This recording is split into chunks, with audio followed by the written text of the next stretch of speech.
Bien-aimés, bienvenue dans la vie abondante en action.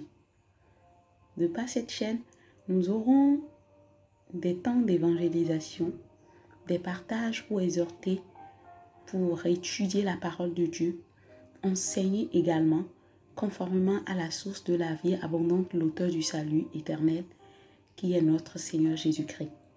Nous aurons aussi des temps de prière, selon que le Saint-Esprit nous orientera par sa grâce, pour les personnes en détresse, les affligés, les malheureux, les couples, les familles, les peuples, les nations, etc. Je vous prie de bien vouloir vous disposer afin de participer pleinement à la vie abondante, nous rendons grâce à Dieu, également en jouir convenablement. Il nous confère encore sa bonté pour nous tourner vers le 19e chapitre du livre d'Ézéchiel, et je le lis au nom de Jésus. Le Seigneur m'a dit de chanter ce chant de deuil sur les chefs d'Israël. Ma mère, c'était une lionne parmi les autres lions. Elle élevait ses petits couchés au milieu des lionceaux. Elle a entraîné l'un d'eux tout particulièrement. Il est devenu un jeune lion plein de force. Il a appris à déchirer un animal et il a dévoré des êtres humains. Les peuples étrangers ont entendu parler de lui et ils l'ont pris dans un piège. Ils l'ont emmené en Égypte avec un crochet dans le nez. La lionne a attendu longtemps. Quand elle a vu qu'il n'y avait plus d'espoir, elle a pris un autre de ses petits. Elle en a fait un lionceau plein de force. Il a vécu au milieu des lions et il est devenu un jeune lion. Il a appris à déchirer un animal et il a dévoré des êtres humains. Il a renversé leur mur de défense. Il a détruit leur ville. En attendant ces rugissements, les habitants du pays tremblaient de peur. Alors, d'autres peuples venus de partout se sont groupés contre lui. Ils lui ont tendu un piège et ils l'ont fait tomber dedans. Ils l'ont mis dans une cage attachée avec des crochets et ils l'ont conduit au roi de Babylone. Ils l'ont mis en prison pour qu'on n'entende plus sa voix sur les montagnes d'Israël. Votre mère ressemblait à une vigne plantée au bord de l'eau. Elle donnait beaucoup de fruits. Elle avait beaucoup de feuilles parce qu'elle était bien arrosée. Ses branches étaient solides. Elles sont devenues des bâtons de roi. Elle a poussé au-dessus des arbres. Tout le monde la remarquait à cause de sa hauteur et de toutes ses branches. Mais elle a été arrachée avec colère et jetée par terre. Le vent d'est a séché ses fruits et ils sont tombés. Ses branches solides sont devenues sèches et on les a brûlées. Maintenant, cette vigne est plantée dans le désert, dans un pays sec et sans eau. Le feu a jailli de son tronc. Il a détruit ses branches et ses fruits. Elle n'a plus de branches solides qui pourraient devenir un bâton de roi. Ce poème se chante comme un chant de deuil. Amen. Amen à la parole de Dieu. Et bien aimés, nous sommes dans un texte qui j'ai subdivisé en 2 parties. J'aurais pu le faire en 3 parties, mais vous le saurez pourquoi. Alors, je l'ai intitulé « L'importance de demeurer dans le Seigneur et ne jamais s'en éloigner. » L'importance de demeurer dans le Seigneur et ne jamais s'en éloigner. Pourquoi ce titre? J'ai donné ce titre parce que le premier verset du 19e chapitre du livre d'Ézéchiel jusqu'au 9e verset nous présente le décor d'un peuple que Dieu a aimé, que Dieu a chéri, à qui très tôt Dieu a conféré la grâce de son autorité et de sa force en plus de sa domination. Et si vous voulez bien comprendre en lisant, le premier verset déjà dit, le Seigneur m'a dit de chanter ce chant de deuil sur les chefs d'Israël. Il dit votre mère. Donc Israël était comme une lionne parmi les lions. Parmi les lions. Et parmi les lions, il s'agit en fait des nations. Dieu était ainsi en train de désigner les nations qui étaient sur la terre, mais qui ne sont pas choisies par lui, Dieu. Et le petit lionceau que la lionne a choisi d'entraîner était tout particulièrement un roi. Il s'appelle en fait Joachaz. C'est le fils de Josias. Malheureusement, il n'a pas bien fait. Il ne s'est pas bien comporté. Quand vous vous attardez en fait sur le texte, vous lirez ceci. Il est devenu un jeune lion à partir du verset 3. Je pars à partir du verset 3. Elle a entraîné l'un d'eux tout particulièrement. Il est devenu un jeune lion plein de force.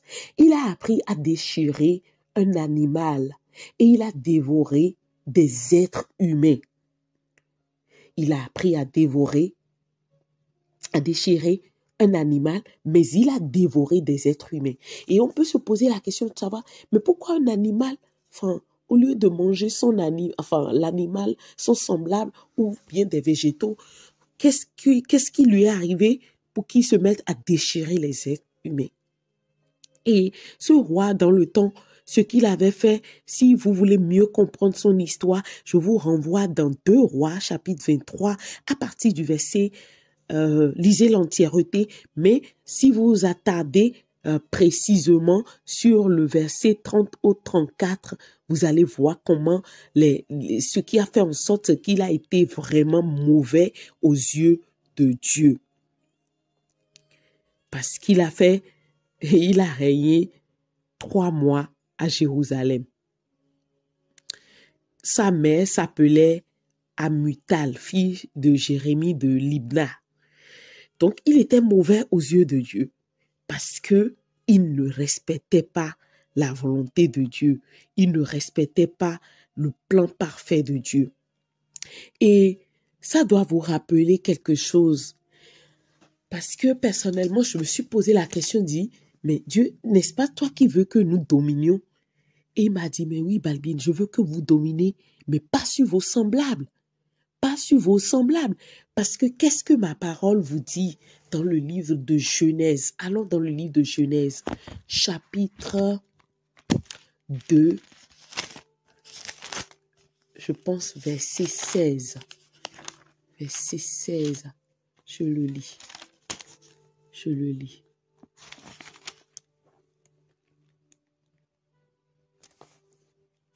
Un instant.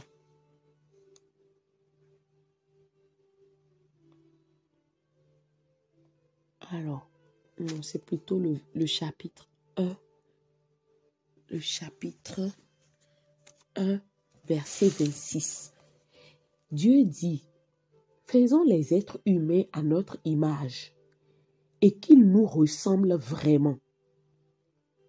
Qu'ils commandent aux poissons dans la mer, aux oiseaux dans le ciel, aux animaux domestiques et à toutes les petites bêtes qui se déplacent sur le sol. Donc, il n'était pas question et il n'est du tout jamais question que l'homme domine sur l'homme. Seul Dieu peut dominer sur l'homme et ce n'est même pas pour le déchirer ni pour l'écraser. Mais ici, le texte démontre que la gloire qui a été donnée, la force, la beauté qui a été donnée plutôt à ce peuple a été subtilisée et ils en ont abusé. Et après leur abus, ben, ils se sont attirés, en fait, des ennemis. Et je crois personnellement que ce fléau-là est en train de gangréner le corps de Christ aujourd'hui, au point où, quand le Seigneur nous confère la grâce peut-être d'avoir un bâtiment, je pense que je l'ai déjà dit une fois, de faire des prouesses en son nom, parfois, ces prouesses-là semblent nous saouler, particulièrement le peuple africain. Nous avons en fait cette maladie-là et je prie vraiment que Dieu nous en délivre entièrement dans sa miséricorde au nom de Jésus. Le fait de vouloir mettre plein la vue des autres, le fait de vouloir mépriser celui qui n'est pas comme nous, qui n'a pas les mêmes moyens, les mêmes grâces, les mêmes capacités, les mêmes opportunités, les mêmes faveurs.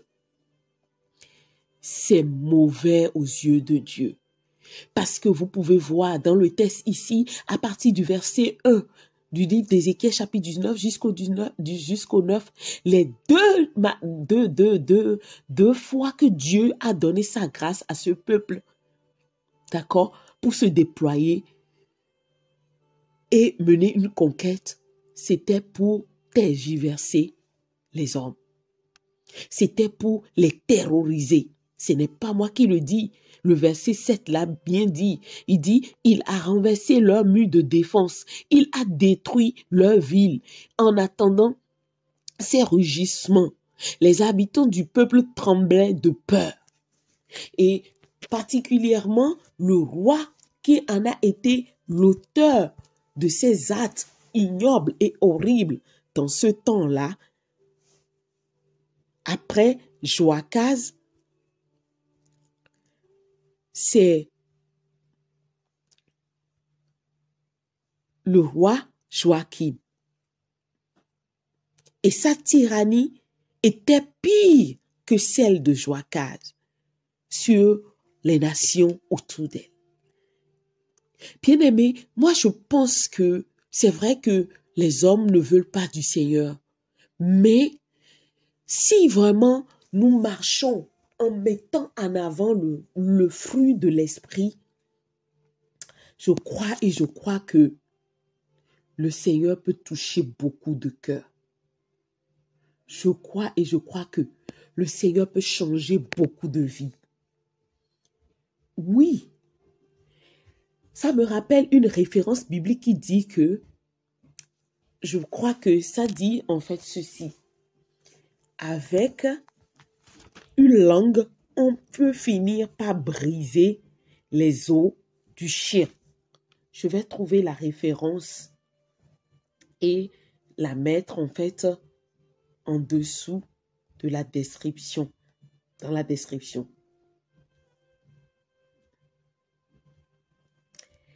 Donc, on voit en fait que le désir de Dieu pour ses enfants, quand il nous bénit, ce n'est pas en fait d'en mettre plein la vue des autres. Ce n'est pas le fait de vouloir mépriser les autres et de se croire plus meilleur, enfin, et de se croire plus beau, plus favorisé, non.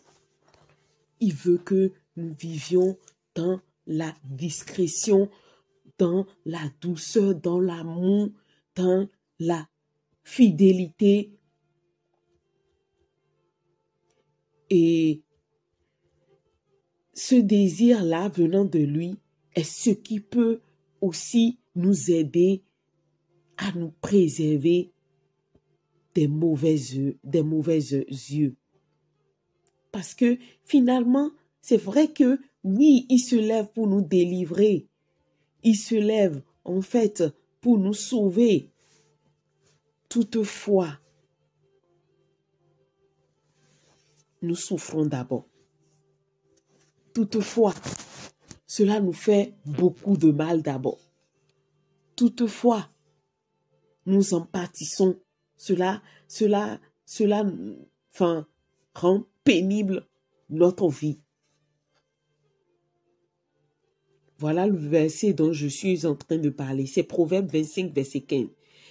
C'est Louis II qui dit, par la lenteur à la colère, on fléchit un prince et une langue douce peut briser des os. Alléluia.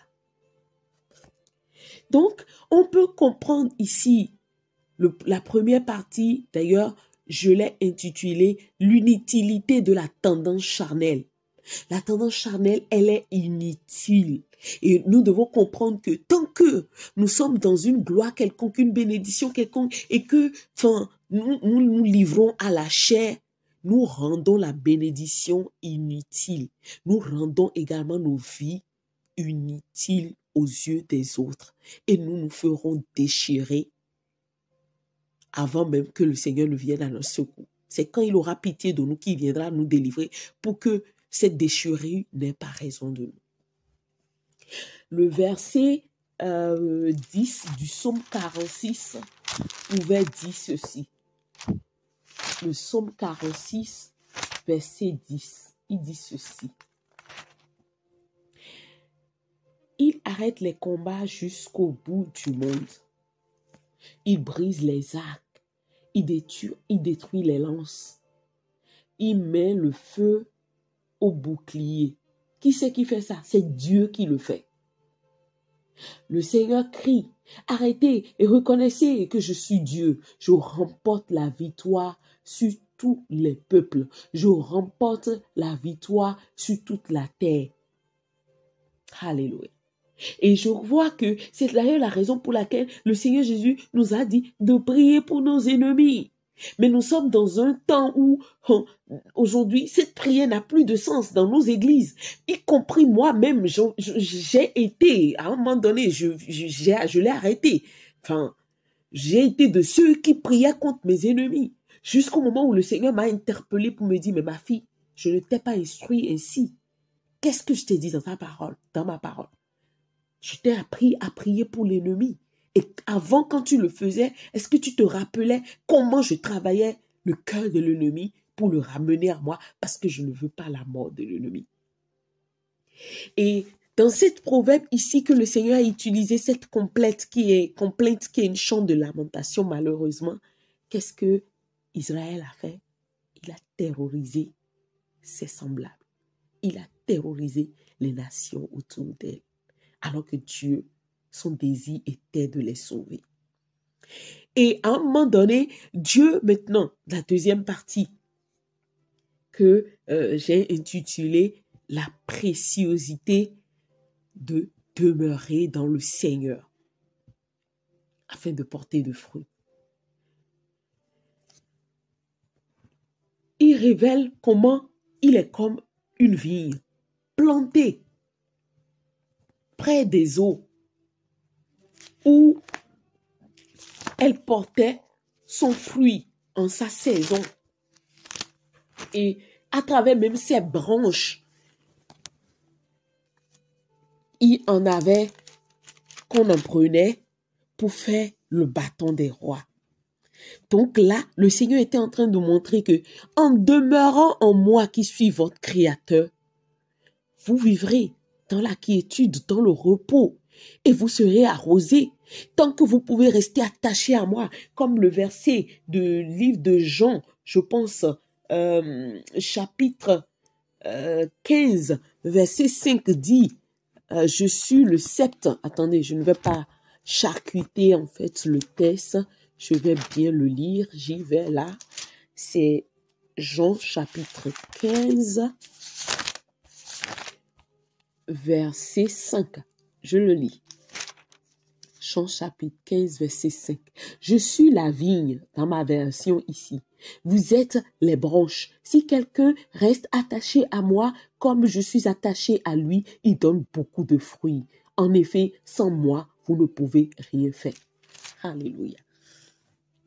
Donc, on voit l'importance, la nécessité de demeurer dans le Seigneur. Et bien aimé, qu'importe ce que nous voulons, qu'importe ce que nous n'avons pas encore, qu'importe ce que nous avons, notre ultime but à la gloire de Dieu sera de demeurer dans le Seigneur. Parce que c'est en demeurant en lui que nous pouvons porter des fruits durables. Le texte va nous montrer comment, la version française que j'ai lue n'a pas étalé bien ça, mais en j'ai lu comment, à un moment donné, quand il était bien planté près des courants d'eau qu'il arrosait et qu'il donnait de fruits devenant verdoyants, eh bien, elle a commencé par se lever en tant que vigne, en mettre plein la vue des autres, au point où on en a remarqué encore au ciel. Et ça m'a rappelé en fait l'histoire de Nebuchadnezzar. Et c'est la version Goun qui m'a permis de lire la plénitude, en fait, le complément de la raison de sa déchéance, de pourquoi finalement on l'a déracinée pour aller la planter dans un désert. Et tous ces fruits qu'il en a donnés se sont asséchés. Ces fruits n'ont pas porté, n'ont pas tenu. Et un feu est sorti même de son tronc et a brûlé toutes ses branches. Je prie dans le nom de Jésus que le Saint-Esprit nous garde des mésaventures qui nous amèneraient à perdre la grâce de Dieu sur nos vies, la couronne qu'il a prévue pour nous au nom de Jésus-Christ. Que l'Esprit de Dieu localise quelqu'un qui s'est égaré, qui s'est éloigné de la volonté parfaite de Dieu et qu'il en ramène cette dernière personne à la volonté parfaite de Christ Jésus afin qu'elle continue à porter de fruits dans le nom de Jésus-Christ.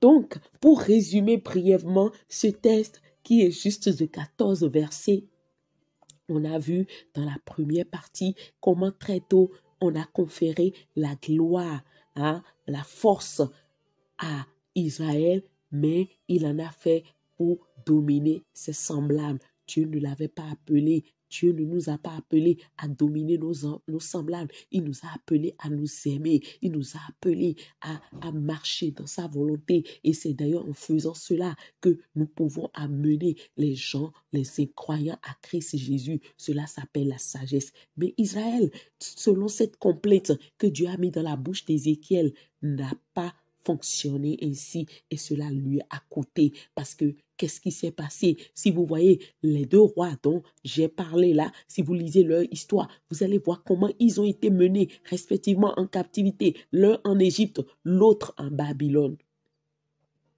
Et finalement, la vie qu'on a fait d'elle s'est retrouvée dans le désert au point où elle a perdu tous ses fruits et un feu a jailli de son tronc pour brûler toute la vie.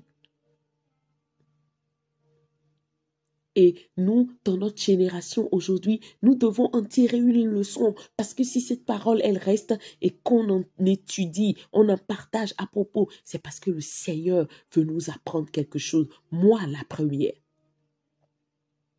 Et je prie que sa main me maintienne dans son humilité, dans son effacement, dans sa discrétion et dans son amour au nom de Jésus. Je prie que cette prière aussi soit la vôtre dans le nom puissant de Jésus-Christ.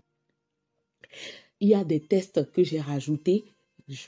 Vous pouvez vous référer en fait à la description pour en lire davantage et pour vous cultiver personnellement pour votre croissance spirituelle. Je vais m'arrêter là et je vais prier. Père, dans le nom de Jésus-Christ, je vois que tu n'as pas changé. Effectivement, la routine, ce sont les mêmes choses qui se reproduisent. Et j'ai vu que très tôt, tu n'as jamais voulu que l'homme domine sur l'homme. Non, l'homme est appelé à dominer sur les oiseaux, sur les animaux de la forêt, les animaux domestiques, sur tout ce que tu as créé en dehors de son semblable. Ah, papa, mais ce n'est pas le cas aujourd'hui. Nous le voyons, oui, des frères, des divisions dans les églises se séparant, quoique, oui, cela peut participer à la propagation de ta parole, mais tu veux que nous nous aimons, que nous restons un, que nous ne prenions point les autres de haut, les voyant moins que nous, les méprisant. Tu ne veux pas cela. Oh, papa, regarde, si quelqu'un écoute et que le mépris a déjà frappé à son cœur envers son semblable, pardonne, Père, dans le nom de Jésus-Christ. N'en tiens point rigueur et change ce cœur. Si dans un cœur quelconque qui écoute ou qui écoutera cette parole La jalousie, le feu de la jalousie en a déjà envahi, Seigneur, pour la destruction de son semblable. Je prie que tu pardonnes dans le nom puissant de Jésus et que tu nous donnes, Seigneur, de marcher loin de la chair, mais plutôt dans ton esprit afin de porter du fruit. Nous avons vu dans le nom de Jésus, oh, que ces rois qui ont marché dans la chair, qui ont fait selon leur volonté, oh, Masiata Kapa, ils se sont attirés des ennemis, qui ont fini, oh, par les prendre dans leur piège. Oh, Rabashekete, et ils sont allés en captivité. Seigneur, je prie pour un frère, je prie pour une soeur, je prie pour un pasteur, je prie pour moi-même. Seigneur, car je ne connais pas l'avenir. Il n'y a que toi qui le connais. Quiconque parmi nous serait ciblé par une attaque pareille, je te prie que tu nous en délivres dans le nom puissant de Jésus. Quiconque, Seigneur, serait déjà attaqué, Seigneur, par une attaque déjà pareille, parce qu'il en a attiré les regards sur elle-même. Oh, Rabashekapalabasantoli. Oh, je prie dans le nom puissant de Jésus que ta compassion secoue cette personne, que ta compassion la délivre au nom de Jésus, que ta compassion, de par ton esprit, instruise le cœur de cette personne afin qu'elle revienne à ta volonté, à la discrétion, à l'effacement, à l'amour dans le nom puissant de Christ Jésus. Seigneur, ceux qui sont bien plantés en toi, oh, tu as dit, veille sur toi-même, oh, toi qui es debout, oh, Kapaleba Sotoli, oh, Rabayaba Shadakapa, ah, je prie afin que l'esprit, oh, qui nous mènera à veiller, oh, sur nous-mêmes, sur nos pensées, oh, sur nos cœurs, Seigneur, oh, soit renouvelé en nous. Il s'agit de ton esprit dans le nom puissant de Jésus, que tu gardes nos pensées, oh, de toute pensée orgueilleuse, de toute pensée méprisante, de toute pensée de jalousie, de toute pensée charnelle, dans le puissant nom de Jésus-Christ. Seigneur, j'ai lu dans ta parole que ces deux hommes qui sont présentés devant toi, le frappaient la poitrine, oh, disant, je te prie, oh Dieu, d'être apaisé envers moi, car je reconnais mes péchés. Oui, je ne fais pas comme tu le veux. Alors que l'autre déjà, oh, se croyait juste et disait, oui, je jeûne tel jour par semaine, je donne l'aumône, je donne mes dîmes, je ne suis pas comme ce pécheur-ci. Oh, mais ta parole a dit, celui qui s'élèvera sera abaissé, celui qui s'abaissera sera élevé. Seigneur, quelqu'un s'est déjà élevé et dans son abaissement, instruit son cœur, et sache le repositionner dans le nom puissant de Jésus-Christ. Seigneur, quelqu'un est déjà, Seigneur, peut-être dans l'élévation et méprisant envers les autres, orgueilleux, Seigneur, ôté, je prie afin que ta main fasse le, Seigneur, pour que cette personne apprenne ce que c'est que ton humilité, oui, ton effacement à la gloire de ton nom. Merci, oh, parce que toi, tu fais ton œuvre au travers de cette parole, tu bénis les cœurs, tu changes les cœurs et tu nous instruis pour rester dans ton effacement, dans ta discrétion, à la gloire de ton nom. Au nom de Jésus-Christ, nous avons prié.